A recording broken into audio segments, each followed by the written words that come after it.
mấy chuột cá sẽ tốt thật đậm đà và cái bộ này hiến cả in rina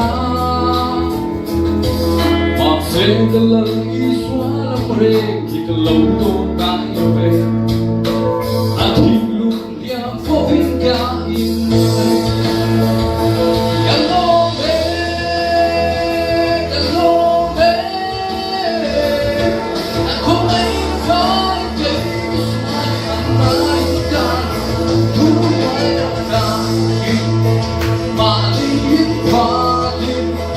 Đi có đủ hết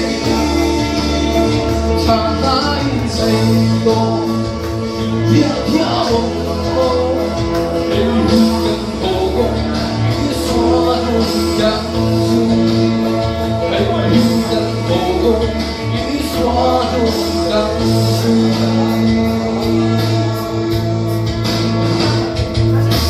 lặng lẽ từ rong lưu bằng sông đất đen thì chân lối ông xia lấy xóa lâu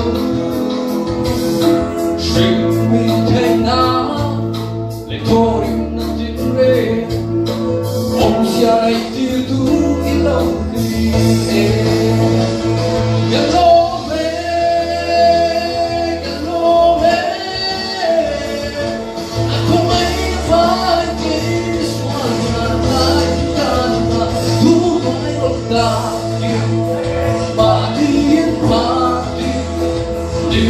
Cross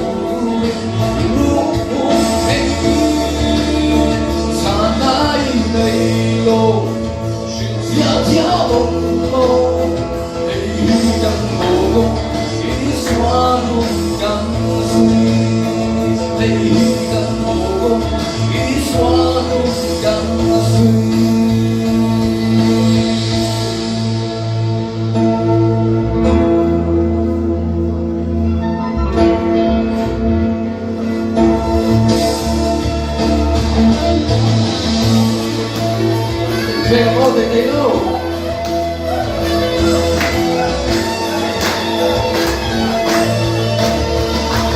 thu hoài đột ta và liên và kết nhưng có sự lúc thành đó cả hai lâu